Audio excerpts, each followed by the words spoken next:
নমস্কার বন্ধুরা, মানবীর রান্নাঘরে আপনাদের সবাইকে স্বাগত জানাই। আজকে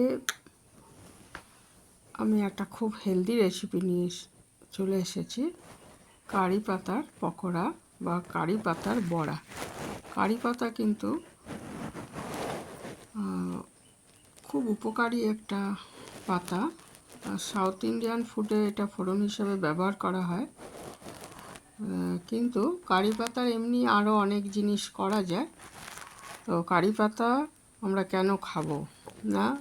এটা কিন্তু রক্তল্পতা দূর করতে সাহায্য করে, তারপরে কোষ্ঠকাঠিন্য দূর করে, আর কোলেস্টেরল দূর করে। ডায়াবেটিস রোগীদের জন্য খুব ভালো। আমার কারি পাতা গাছের ছবি এটা দেখালাম, চলে গেল। খুব বড় হয়েছে এখন গাছটা।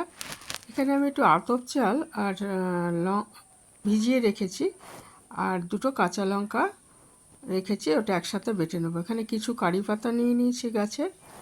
পাতাগুলোকে আগে ছাড়িয়ে ভালো করে ধুয়ে কুচিয়ে রেখেছি। আর আতপ চাল না থাকলে চালের গুঁড়ো যদি থাকে, চালের গুঁড়ো ব্যবহার করা যায়, মচমচে হবে বড়াটা। তাহলে দিয়ে দিলাম একটু নুন। আর এই আমি আতপ চালটা যে ভিজিয়ে রেখেছিলাম ওটা বেটে নিয়েছি শিলে, দুটো কাঁচা লঙ্কার সাথে। দিয়ে দিলাম 2 বড় চামচ বেসন, সামান্য একটু হলুদ, আর কালো জিরাটা আমার দেখানো হয়নি, খুব সামান্য কালো জিরাও আমি এর মধ্যে দিয়েছি।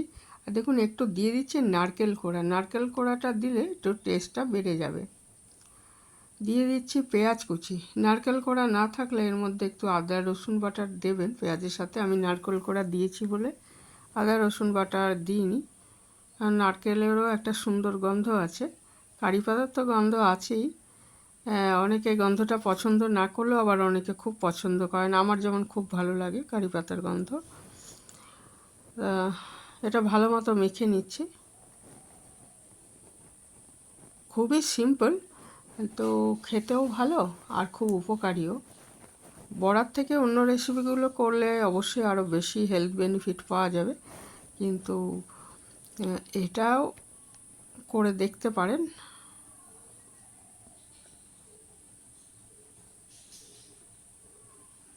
বড়ার আকারে এগুলো আমি দিয়ে দিচ্ছি তেল গরম করে, তেলের মধ্যে।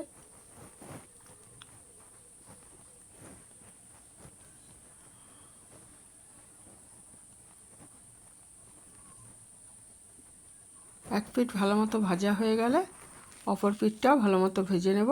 আঁচটা আমি মিডিয়াম রেখেছি, চড়া আঁচ করলে পুড়ে যাবে, ভেতরটা ভালো মতো হবে না। মিডিয়াম আছে, এগুলো আমি আস্তে আস্তে ভেজে নিচ্ছি। এক পিঠ ভাজা হয়ে গেছে, উল্টে দিয়েছি। আর আমি খুব বেশি তেলে ভাজিনি, কম তেলেই ভেজেছি।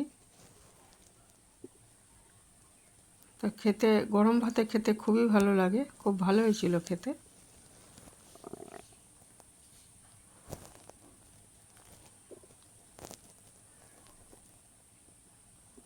তো এই ছিল আমার আজকের রেসিপি। একবার করে দেখতে পারেন। ভালো থাকবেন সবাই। আজ এখানেই শেষ করছি।